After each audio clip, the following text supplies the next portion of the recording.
Work और energy को आगे बढ़ाते हैं और आज डिस्कस करते हैं एनर्जी। सो एनर्जी, किसी भी सिस्टम का एनर्जी का मतलब होता है उसका internal capacity for doing work. So एक सिस्टम में एनर्जी है मतलब वो वर्क कर सकता है। इसका क्या मतलब है? It can transfer energy by means of force. So energy of a system is its internal capacity for doing work. So एक सिस्टम में एनर्जी है मतलब वो एनर्जी ट्रांसफर कर सकता है by means of force. Energy के कई फॉर्म होते हैं, heat energy, sound energy, light energy, chemical energy, so on so forth. आज का क्लास में हम फोकस रखेंगे total mechanical energy. Total mechanical energy जो कि sum of kinetic energy plus potential energy होता है। काइनेटिक एनर्जी और पोटेंशियल एनर्जी का सम जो है उसको हम टोटल मैकेनिकल एनर्जी बोलते हैं। सो एनर्जी का इस फॉर्म के ऊपर आज हम फोकस रखेंगे। So first, kinetic energy. Kinetic energy means energy due to motion. So motion की वजह से अगर वो वर्क कर सकता है तो हम बोल सकते हैं कि उसमें काइनेटिक एनर्जी है। सो एक ऑब्जेक्ट अगर खाली ट्रांसलेटरी मोशन में है, खाली ट्रांसलेटरी मोशन मतलब ऑब्जेक्ट में सभी पॉइंट्स का एट ए गिवन टाइम वेलोसिटी सेम। सो एक ऑब्जेक्ट अगर खाली ट्रांसलेटरी मोशन में, प्योर ट्रांसलेटरी मोशन में है तो इसका काइनेटिक एनर्जी जो है हाफ mv² काइनेटिक एनर्जी, और इसका मोमेंटम जो है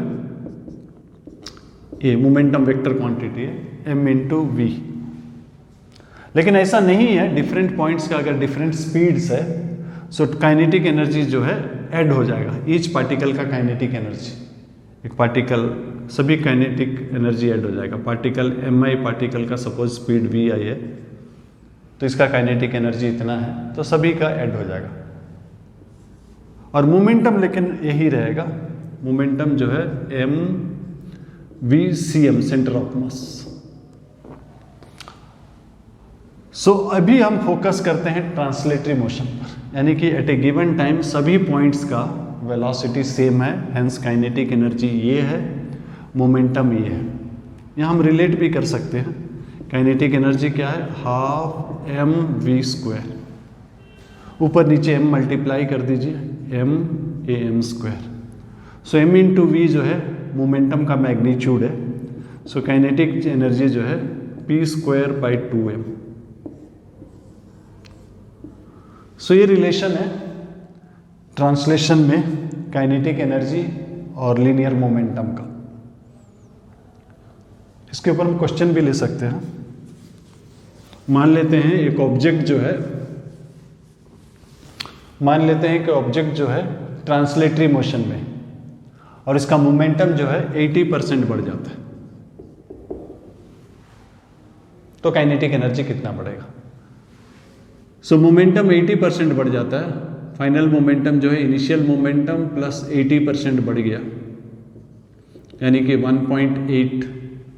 सो काइनेटिक एनर्जी कितना बढ़ेगा? काइनेटिक एनर्जी आपका क्या होता है, p²/2m। 80% बढ़ गया, 1.8 का स्क्वायर होता है 3.24।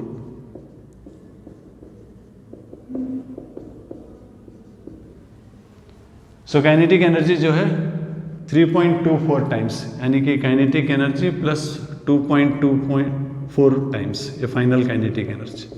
सो 2.24 टाइम्स बढ़ गया, यानी कि परसेंटेज अगर लेंगे तो इंटू 100 हो जाएगा, 224%।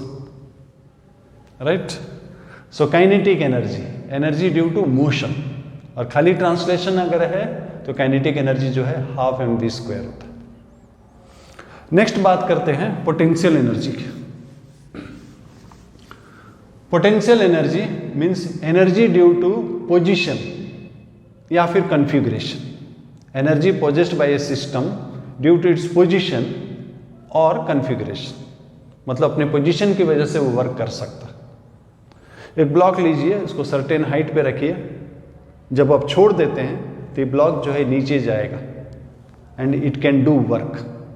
राइट, किसी व्हील के ऊपर गिरेगा तो व्हील को रोटेट करा सकता है, इट कैन डू वर्क। सो ये अपना पोजीशन की वजह से, ये अपना पोजीशन की वजह से एनर्जी पोजेस करता है, जो एनर्जी जो है वर्क, इस एनर्जी से हम वर्क कर सकते हैं। उसी तरह एक स्प्रिंग है, एक स्प्रिंग है, स्प्रिंग को कंप्रेस करके दोनों साइड ब्लॉक रख दीजिए, कंप्रेस करके ब्लॉक रख दीजिए। सो जब आपने कंप्रेस कर दिया, इसके अंदर एनर्जी है, जब आप छोड़ देंगे ये दोनों ब्लॉक को पुश करेगा, दोनों के ऊपर वर्क करेगा। सो ये जो इसका कॉन्फ़िगरेशन है, कंप्रेस्ड पोजीशन जो है, ये कॉन्फ़िगरेशन है, उसकी वजह से इसके अंदर एनर्जी स्टोर्ड है और ये वर्क कर सकता है। सो पोटेंशियल एनर्जी मतलब energy possessed by a system either due to its position और कॉन्फ़िगरेशन। डैम देख ले लीजिए, डैम में पानी रुका हुआ है, गेट खोल दीजिए, पानी आएगा। सो जो रुका हुआ पानी है उसमें पोटेंशियल एनर्जी, क्योंकि जब आएगा टरबाइन को घुमाएगा, इलेक्ट्रिसिटी जनरेट होगा। सो पोटेंशियल एनर्जी के बारे में डिस्कस करते हैं कि पोटेंशियल एनर्जी आता कैसे है, कोई भी सिस्टम में पोटेंशियल एनर्जी आता कैसे। सो पहले हम दो ऑब्जेक्ट का इंटरेक्शन डिस्कस करते हैं, सिर्फ दो के लिए लेते हैं, बाद में हम इसको एक्सटेंड कर सकते हैं। सपोज ये दो ऑब्जेक्ट, इनके बीच में इंटरेक्शन है, या तो अट्रैक्टिव फोर्स है या रिपल्सिव फोर्स है। से अट्रैक्टिव फोर्स, इनका आपस का force, apart from the external forces, इनका जो अंदर का फोर्स है, इंटरनल फोर्सेस है, इन दोनों को अगर हम सिस्टम लेते हैं, ये इसको पुल कर रहा है, ये इसको पुल रहा है, ये इंटरनल फोर्सेस, राइट। कोई और एक्सटर्नल फोर्स लेके इसको हम मूव कर देते हैं, से बाय अमाउंट x1, से m1 है, और इसको मूव कर देते हैं बाय अमाउंट x2। तो ये जो फोर्स है इस तरफ है, हमने मूव इस तरफ किया, नेगेटिव वर्क हुआ। उसी तरह यहां पर भी नेगेटिव वर्क। सो टोटल इस फोर्स के लिए, जो इंटरनल फोर्सेस के चलते नेगेटिव वर्क हुआ। मैं टोटल वर्क की बात नहीं कर रहा हूं, इसको दूर करने के लिए कोई एक्सटर्नल फोर्स लगा होगा, ये अलग बात है। मैं इन फोर्सेस की बात कर रहा हूं, इंटरनल फोर्सेस की बात कर रहा हूं। सो ये इंटरनल फोर्सेस क्या किए, नेगेटिव वर्क की।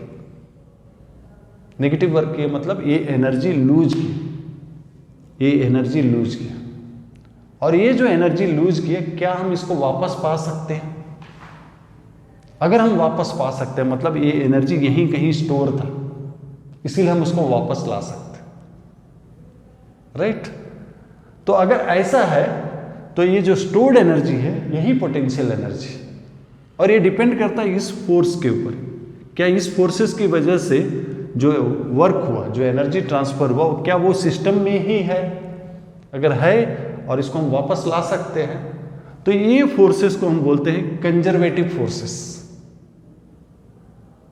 क्या कंजर्व करता है? Total mechanical energy. ये जो एनर्जी नेगेटिव वर्क हुआ, ये चेंज इन पोटेंशियल एनर्जी, ये स्टोर होके रह गया। स्टोर्ड एनर्जी को क्या बोलते हैं? Potential energy. सो ये जो फोर्सेस नेगेटिव वर्क किए, that is change in potential energy, और ये एनर्जी को हम वापस ला सकते हैं, राइट। सो ऐसा फोर्सेस, ऐसा इंटरनल फोर्सेस जिनका जो नेगेटिव वर्क है सिस्टम में ही स्टोर होके रह जाता है एज स्टोर्ड एनर्जी या फिर पोटेंशियल एनर्जी। सो ऐसा फोर्सेस को हम कहते हैं कंजर्वेटिव फोर्सेस, और पोटेंशियल एनर्जी आता है इन्हीं फोर्सेस की वजह से, कंजर्वेटिव फोर्सेस की वजह से। So conservative forces, negative work done by conservative forces is change in potential energy. ये एनर्जी को हम वापस ला सकते हैं। एग्जाम्पल के लिए ग्रेविटेशनल फोर्स, याद रखिए, इससे पहले की फोर्स के बारे में डिस्कस कीजिए। याद रखिए जो पोटेंशियल, ये जो एनर्जी है, पोटेंशियल एनर्जी जो है हमेशा सिस्टम का होता है, पेयर्स का होता है, सिंगल का नहीं होता। कई पेयर से तो ईच इंडिविजुअल पेयर का पोटेंशियल एनर्जी होगा, राइट। और होता किसकी वजह से है? इंटरनल फोर्सेस, जो कि एनर्जी को मैकेनिकल फॉर्म में ही रख पाते हैं। अगर ऐसा नहीं रख पाते, किसी और फॉर्म में बदल गया होता, हीट, साउंड, लाइट में, तो हम वापस नहीं ला पाते, रिकवर नहीं कर पाते। सो जब ये नेगेटिव वर्क किया, मतलब एनर्जी लूज किया, वो एनर्जी उसी सिस्टम में है जिसको हम रिकवर कर सकते हैं। तो ये फोर्सेस जो है कंजर्वेटिव फोर्सेस है, और ये जो एनर्जी स्टोर होके रह गया, तो वो स्टोर्ड एनर्जी जो है वो potential energy, right. So conservative force का कई एग्जाम्पल है। ग्रेविटेशनल फोर्स, आप अगर ये ब्लॉक को उठाते हैं, आप पॉजिटिव वर्क कर रहे हैं, लेकिन ग्रेविटेशनल फोर्स जो है अर्थ और ब्लॉक के बीच में जो फोर्सेस है, अट्रैक्टिव फोर्स है, वो नेगेटिव वर्क कर रहा है। वो जो जितना नेगेटिव वर्क किया, that is the change in potential energy of the block. वो एनर्जी को हम वापस ला सकते हैं, फिर से ला सकते हैं। छोड़ देंगे तो काइनेटिक में बदलेगा, फिर काइनेटिक को हम किसी और व्हील को रोटेट करने में या किसी तरह से यूज कर सकते हैं, राइट। उसी तरह स्प्रिंग है, स्प्रिंग में दो ब्लॉक लगा हुआ है, स्प्रिंग है, और आप एक्सटर्नल फोर्स अप्लाई करके कंप्रेस करते हैं। ये स्प्रिंग है, दो ब्लॉक लगा हुआ है, राइट। आप एक्सटर्नल फोर्स अप्लाई करके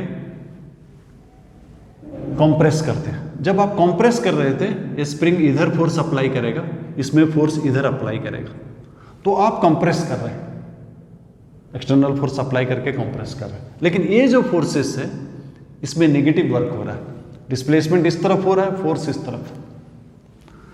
सो ये जो नेगेटिव वर्क हुआ इन फोर्सेस के द्वारा, ये इसी के अंदर रह गया एज ए स्टोर्ड एनर्जी, यानी पोटेंशियल एनर्जी। और जब आप छोड़ देंगे, ये दोनों को पुश करेगा, दोनों के ऊपर वर्क करेगा। सो ये एनर्जी जो है हम वापस ला सकते हैं। एनर्जी मैकेनिकल फॉर्म में ही था, पोटेंशियल में था, जब छोड़ दिए ये काइनेटिक में बदल गया। टोटल मैकेनिकल एनर्जी यानी कि kinetic plus potential. So negative work done by conservative forces is change in potential energy. लेकिन ऐसा हमेशा नहीं होता, सभी इंटरनल फोर्सेस कंजर्वेटिव नहीं होते। एक एग्जांपल लेते हैं, एक ब्लॉक है, ये सरफेस है, एक ब्लॉक है, एक हॉरिजॉन्टल सरफेस है, लंबा सा सरफेस है, और आपने इसको एक स्पीड दे दिया, ये रफ सरफेस, आपने एक स्पीड दे दिया, तो आप क्या देखेंगे, इसमें इनिशियल एनर्जी, अगर मैं इसको रेफरेंस ले लेता हूँ, रेफरेंस पोटेंशियल एनर्जी के लिए रेफरेंस जरूरत होता है, तो इसको अगर मैं रेफरेंस ले लेता हूँ, तो इसका काइनेटिक एनर्जी जो है 12mv² है, और थोड़ी दूर जाने के बाद ये रुक जाता है, स्पीड 0 हो जाता है। तो ये जो काइनेटिक एनर्जी लॉस हो गया, क्यों लॉस हुआ? जब ये जा रहा था, इसमें फ्रिक्शन पीछे की ओर था, सरफेस पे आगे की ओर था, और इनके बीच में जो इंटरनल फोर्सेस था, ये इंटरनल फोर्सेस ये एनर्जी को स्टोर नहीं कर पाए। इनका जो नेगेटिव वर्क हुआ, यानी कि एनर्जी जो रिलीज हुआ, वो किस फॉर्म में रिलीज हुआ? हीट, साउंड में रिलीज हुआ, जो कि हम वापस नहीं ला सकते, रिकवर नहीं कर सकते। तो ये जो फोर्स है, ये नॉन कंजर्वेटिव फोर्स है या डिसिपेटिव फोर्स। तो इनके द्वारा जो वर्क होता है, नेगेटिव वर्क होता है, वो मैकेनिकल फॉर्म में नहीं रहता, वो हीट साउंड में बदल जाता है। याद रखिए, टोटल एनर्जी हमेशा कांस्टेंट रहेगा, खाली फॉर्म बदलते रहता है। हमारा इंटरेस्ट है टोटल मैकेनिकल एनर्जी। क्या वो टोटल एनर्जी मैकेनिकल फॉर्म में है या नहीं है? किसी और फॉर्म में बदल जाता तो हम उसको रिकवर नहीं कर सकते। तो ये जो फ्रिक्शन है, ये नॉन कंजर्वेटिव फोर्स है। इसका जो नेगेटिव वर्क है वो हीट साउंड में बदल जाता है, किसी और फॉर्म में बदल जाता है, जिसको हम वापस नहीं ला सकते। और ये जो फोर्सेस है, जैसे ग्रेविटेशनल फोर्स हुआ या फिर इलास्टिक फोर्स हुआ, ये जब नेगेटिव वर्क करते हैं तो नेगेटिव वर्क जो वो जो नेगेटिव वर्क यानी कि एनर्जी जो रिलीज की, वो सिस्टम में ही रह गया, stored energy, potential energy. So negative work done by conservative force is change in potential energy, right. और भी कंजर्वेटिव फोर्सेस है, कांस्टेंट इलेक्ट्रिक फील्ड या electric force, constant magnetic force. Non conservative में आपका ये फ्रिक्शन है, लिक्विड फ्रिक्शन जिसको viscous force बोलते हैं, वो भी नॉन कंजर्वेटिव है। तो ये लाइन याद रखेगा, negative work done by conservative force is change in potential energy. So 2 point याद रखिएगा, पोटेंशियल एनर्जी जो है किसी एक ऑब्जेक्ट का नहीं होता है, एक पेयर का होता है। हमेशा पोटेंशियल एनर्जी जो है एक सिस्टम का होता है, एक पेयर का। सिस्टम में अगर 2 है, सिंगल का नहीं हो सकता, 2 है तो उनका पोटेंशियल एनर्जी, कई है तो ईच पेयर का पोटेंशियल एनर्जी होगा। और दूसरी बात है, पोटेंशियल एनर्जी जो है रेफरेंस के ऊपर डिपेंड करता है। मैं आपको एग्जांपल लेकर समझाता हूं। ग्रेविटेशनल पोटेंशियल एनर्जी, ये ऑब्जेक्ट यहां पर है, राइट, और इसको हम यहां से मेजर कर रहे हैं। सो सपोज हाइट h1 है, इसका मास से m है, तो ये रेफरेंस है, रेफरेंस मतलब जीरो पोटेंशियल एनर्जी। तो यहां से अगर हम लेंगे स्मॉल हाइट्स के लिए g को हम कांस्टेंट ले सकते हैं, तो यहां का पोटेंशियल एनर्जी हो जाएगा mgh1। लेकिन अगर हम रेफरेंस बदल देते हैं, इसको रेफरेंस लेते हैं, कोई और सिस्टम इसको रेफरेंस लेते हैं और यहां से हाइट h2 है, तो इस रेफरेंस से इसका पोटेंशियल एनर्जी हो गया mgh2।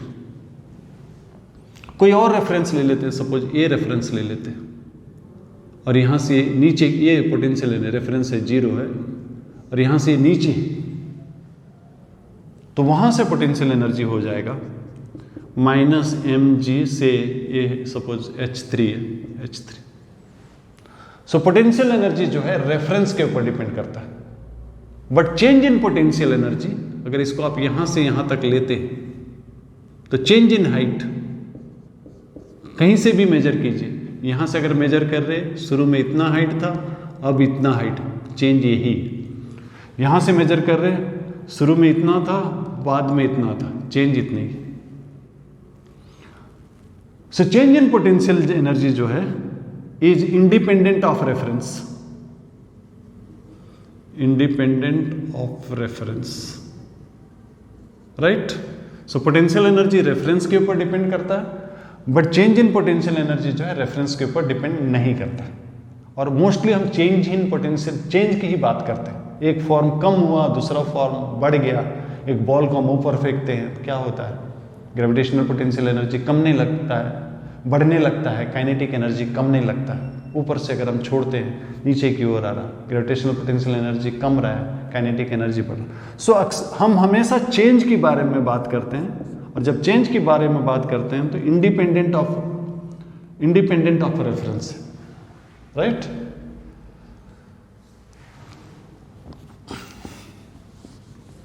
सो फिर से रिपीट कर दे रहा हूं, पोटेंशियल एनर्जी जो है हमेशा पेयर्स का होता है, कई सारे पेयर्स होते हैं, ईच पेयर का पोटेंशियल एनर्जी होता है, टोटल एड होता है। दूसरा, पोटेंशियल एनर्जी रेफरेंस के ऊपर डिपेंड करता है, but change in potential energy जो है नहीं डिपेंड करता। और खास करके हम ग्रेविटेशन ज़्यादा ग्रेविटेशन डील करेंगे, तो ग्रेविटेशन में हम बोलते हैं कि ब्लॉक का पोटेंशियल एनर्जी mgh, जबकि इस इंडिविजुअल का होता नहीं। जब हम ब्लॉक का बोलते हैं, it is understood earth block system का, लेकिन अर्थ का मूवमेंट हो नहीं रहा है, सिर्फ इसी का मूवमेंट हो रहा है, और जो भी चेंज आ रहा है इसी का मूवमेंट के चलते आ रहा है। इसलिए हम लूजली बोलते हैं इसका potential energy at a height h mgh। But याद रखिए, जब भी पोटेंशियल एनर्जी होता है वो पेयर का होता है, और होता क्यों है, इंटरनल फोर्सेस की वजह से, जो कि एनर्जी को मैकेनिकल फॉर्म में रख पा रहे हैं। सो अगर इंटरनल फोर्सेस जो है कंजर्वेटिव, ऐसा फोर्सेस को हम कंजर्वेटिव फोर्स बोलते हैं।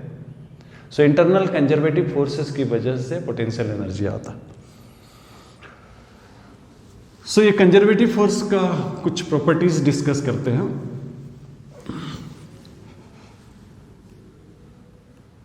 सो जब ये कंजर्वेटिव फोर्स वर्क करते हैं, सो ये वर्क जो है इनिशियल और फाइनल पोजीशन पर ही डिपेंड करता है। ए से लेकर बी तक अगर मैं एक ऑब्जेक्ट को लेकर जा रहा हूँ ग्रेविटेशन, ऐसा लेके जा सकता हूँ, पाथ 1 ऐसा लेके जा सकता हूँ, पाथ 2 ऐसा लेके जा सकता हूँ, पाथ 3। ग्रेविटेशन फील्ड जो है कंजर्वेटिव फोर्स फील्ड है।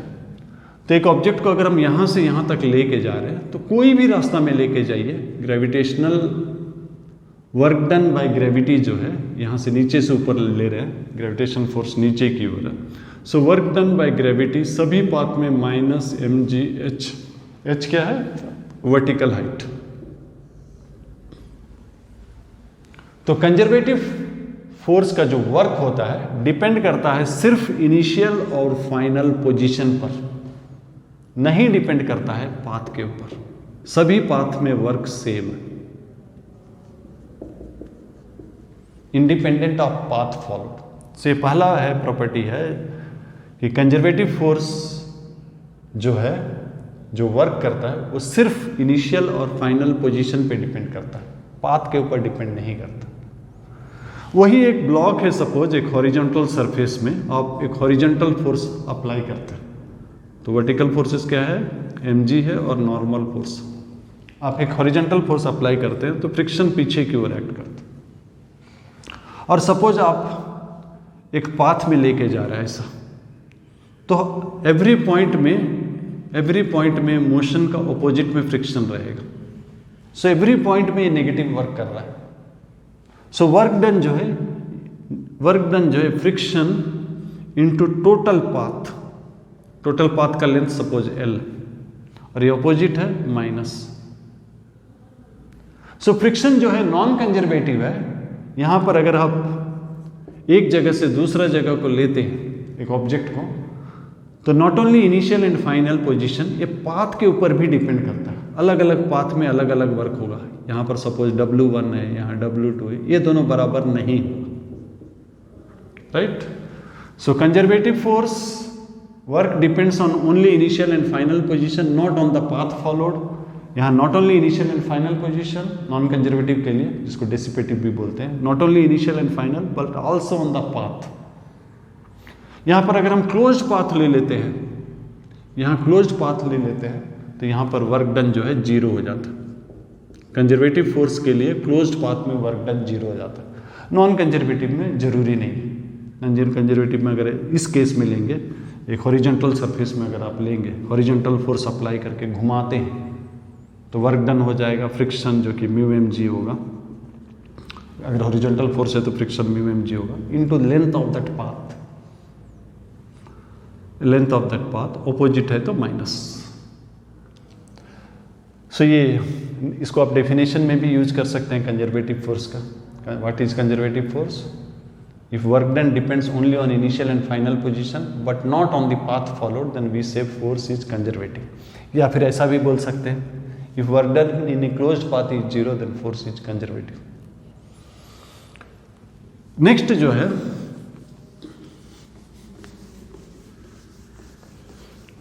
जो है एक्सटर्नल फोर्सेस अगर है, सपोज एक सिस्टम है उसमें एक्सटर्नल फोर्सेस है, राइट। अगर एक्सटर्नल फोर्सेस नहीं है तो क्या होगा? ये फोर्सेस दो का लेते हैं। फोर्सेस क्या है? सपोज इंटरनल है, इंटरनल फोर्सेस जो है एक कंजर्वेटिव है, तो टोटल मैकेनिकल एनर्जी कांस्टेंट रहेगा। अगर एक्सटर्नल फोर्स एक्ट नहीं कर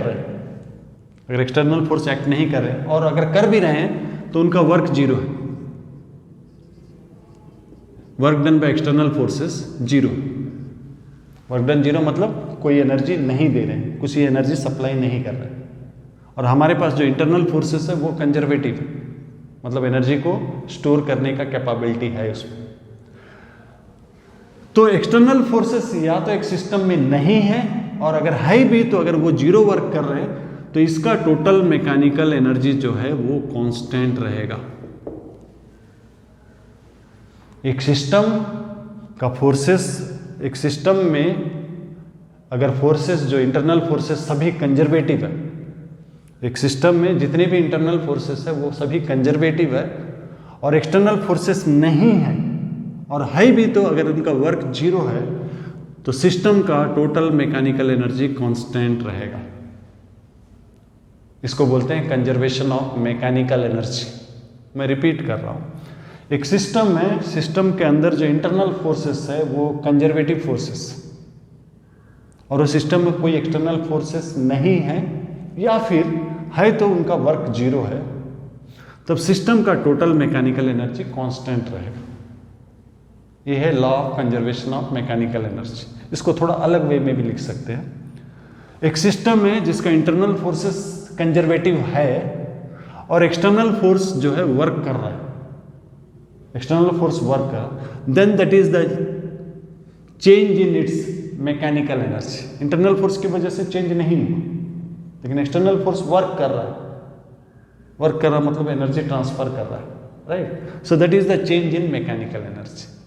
इस तरफ भी हम कह सकते हैं। तो इस टॉपिक में मेनली हम ग्रेविटेशनल पोटेंशियल एनर्जी का डिस्कस करते हैं। अगर एक पॉइंट है तो gravitation at a height h, small heights के लिए ग्रेविटी कांस्टेंट ले सकते हैं, तो potential energy mgh। Of course ये सिस्टम का होता है, बट हम इसी का बोलते हैं क्योंकि चेंज इसी का हो रहा है। अर्थ का सरफेस, इसको हम रेस्ट लेते हैं, इसी का चेंज हो रहा है, तो जब भी हम पोटेंशियल एनर्जी बोलते हैं, माइंड में तो यही रखना चाहिए कि वो पेयर्स का होता है, सिंगल का होता नहीं है। लेकिन लूजली हम ग्रेविटेशन में यूज कर देते हैं mgh इसका पोटेंशियल एनर्जी, बिकॉज ये चेंज नहीं हो रहा, चेंज ये हो रहा है, और चेंज जो है इंडिपेंडेंट ऑफ रेफरेंस है। हम अक्सर चेंज से ही डील करते हैं, एक कम रहा है दूसरा बढ़ रहा है, ऐसा ही हमारा इक्वेशंस होता है। अगर ये पार्टिकल नहीं है, अगर एक्सटेंडेड बॉडी है, सपोज ये यूनिफॉर्म रॉड है, यूनिफॉर्म रॉड है ऑफ हाइट h, तो इसका पोटेंशियल एनर्जी कितना होगा? ये रेफरेंस, पोटेंशियल एनर्जी हमेशा रेफरेंस के ऊपर डिपेंड करता है, रेफरेंस मतलब 0। सो यहां से एट ए हाइट x एक छोटा सा एलिमेंट ले लीजिए dx। सो छोटा सा एलिमेंट लेंगे तो सभी पॉइंट्स का हाइट नियरली x होगा, हेंस वो छोटा एलिमेंट का पोटेंशियल एनर्जी हो जाएगा उसका मास g, उसका हाइट। उसका मास कैसा निकालेंगे? टोटल मास m है और ये यूनिफॉर्म रॉड है, मास पर यूनिट लेंथ, इसका लेंथ h है, मास पर यूनिट लेंथ इनटू इसका लेंथ gx। सो पूरा का potential energy with this reference कितना हो जाएगा? इंटीग्रेशन करेंगे mh mgx dx। x कहाँ, h जो है, x जो है कहाँ से कहाँ तक वेरी कर रहा है? 0 से लेकर h तक। तो इंटीग्रेशन कर दीजिए mgh, x का इंटीग्रेशन x²/2 0 से h, तो u mgh square/2, सो u हो गया mgh/2। सो अगर यूनिफॉर्म एक्सटेंडेड बॉडी है तो ये जो h/2 है सेंटर का, cg का हाइट है, cg का हाइट h/2। तो इसको आप याद रखिएगा, कोई भी एक्सटेंडेड बॉडी है तो उसका पोटेंशियल एनर्जी निकालना है तो हाइट आप जो लेंगे, ये जो हाइट लेंगे ये सेंटर ऑफ ग्रेविटी का लेंगे, ठीक है। हर बार इंटीग्रेशन का जरूरत नहीं है, आप इसको याद रख लीजिए।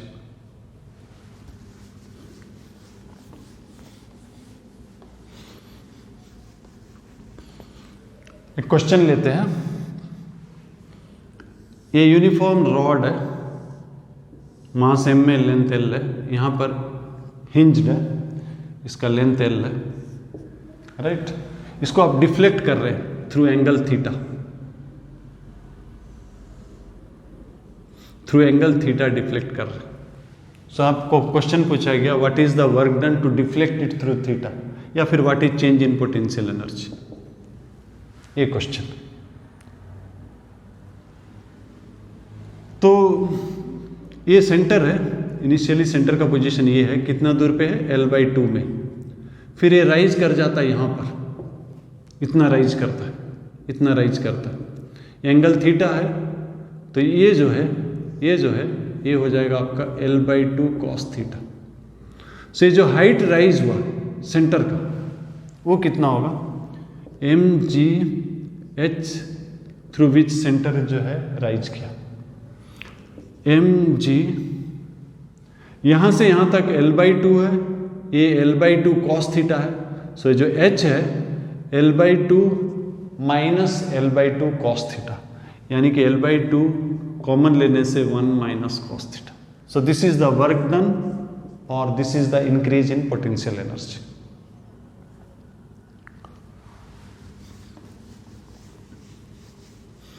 नेक्स्ट एक क्वेश्चन लेते हैं। क्वेश्चन कुछ इस तरह से है, सपोज आप पानी उठा रहे हैं, एक वेल से पानी उठा रहे हैं, एक स्ट्रिंग लिए हैं, एक वेल से पानी उठा रहे हैं, ये पानी उठा रहे हैं, राइट, थ्रू हाइट h। सो बकेट प्लस पानी, इसका वजन मान लेते हैं m1 है, और ये जो रोप है इसका मास मान लेते हैं m2 है, ये सरफेस है, पानी उठा रहे हैं। So what is the work done, या फिर what is the change in potential energy, ये क्वेश्चन। सो यहाँ दो अलग अलग चीज है, बकेट और पानी कंपेयर टू दिस हाइट, इसका साइज नेग्लिजिबल है, तो इसको हम पॉइंट मास ले सकते हैं, और इसका total height through which it is raised जो है h ले सकते हैं। सो इसका गेन इन पोटेंशियल एनर्जी या फिर work done to raise this जो है m1gh। लेकिन वही बात हम रोप के लिए नहीं कह सकते। रोप का मास जो है पूरा डिस्ट्रीब्यूटेड है। यहाँ जो पोर्शन है उसका हाइट कुछ और है, यहाँ जो पोर्शन है उसका हाइट कुछ और है, यहाँ जो पोर्शन है उसका कुछ हाइट। सो एक्सटेंडेड बॉडी के लिए हम देखेंगे कि जो सेंटर है वो कितना राइज कर रहा है। सो अगर ये h है तो सेंटर हो जाएगा h/2। तो इस पोर्शन को, रोप को उठाने के लिए वर्क हो गया mgh सेंटर यानी कि h/2। सो ये टोटल वर्क डन है या फिर increase in potential energy.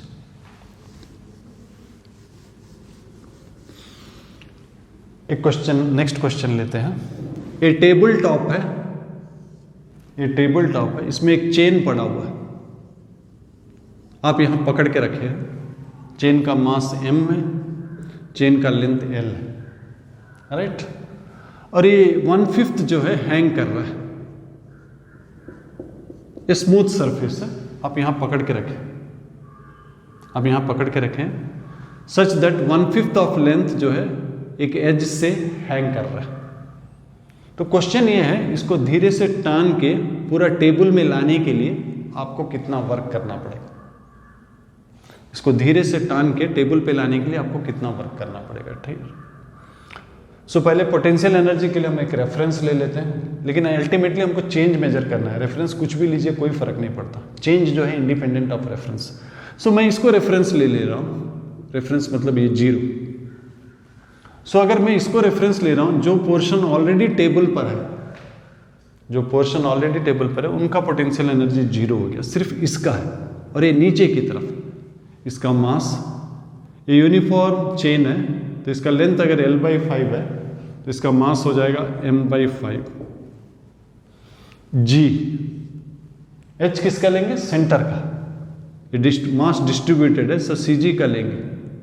cg जो है ये l/5 है तो सेंटर जो है l/10 पर होगा। और ये हमारे लिए रेफरेंस है, ये नीचे की तरफ, सो माइनस हो जाएगा। सो ये इनिशियल कितना है, -mgl/50। ये इनिशियल पोटेंशियल एनर्जी है विथ दिस रेफरेंस, राइट। कोई और रेफरेंस लेते तो कुछ और वैल्यू आता, बट फाइनल रिजल्ट सेम आएगा क्योंकि आप पोटेंशियल एनर्जी से डील नहीं कर रहे, change in potential energy. So finally हमने इसको धीरे से टान के पूरा टेबल पे ले आए, तो फाइनल जो है पूरा टेबल पे आ गया, हाइट 0 हो गया तो पोटेंशियल एनर्जी 0। सो वर्क डन या फिर चेंज इन पोटेंशियल एनर्जी जो है फाइनल माइनस इनिशियल यानी कि mgl/50। सो इतना वर्क हमको करना पड़ा चेन को धीरे से खींच के टेबल पे लाने पे।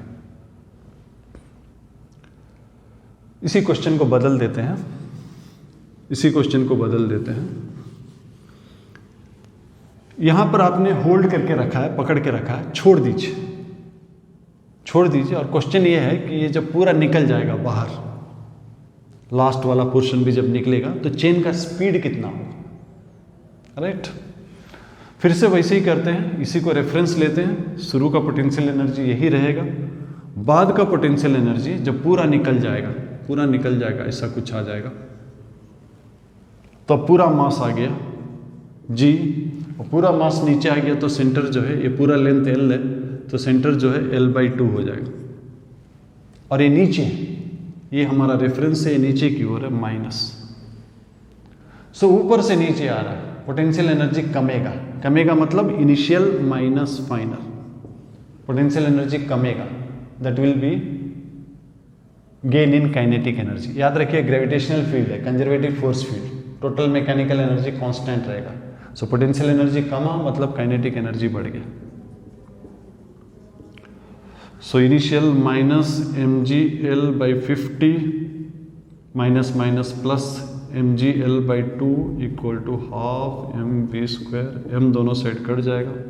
सो 50 एलसीएम ले लेने से 25 माइनस 1 24/25 24/25 gl, क्योंकि 2 से कट जाएगा, का root over, right. 50 25 minus 1 24, okay. इतना स्पीड में निकलेगा। एक क्वेश्चन को हम आगे भी बढ़ा सकते हैं, आगे इस तरह बढ़ा सकते हैं। मान लेते हैं कि यहाँ फ्रिक्शन कोफिशिएंट म्यू है, यहाँ फ्रिक्शन कोफिशिएंट म्यू है, तब कितना स्पीड में ये निकलेगा। तो फ्रिक्शन तो वेरी करेगा, फ्रिक्शन तो नॉर्मल फोर्स के ऊपर डिपेंड करता है, और ये जैसे जैसे आगे गया तो नॉर्मल फोर्स बदलते जाएगा। जब अमाउंट x टेबल पर है तो नॉर्मल फोर्स क्या हो जाएगा, mass per unit length into इसका length, mass per unit length into length.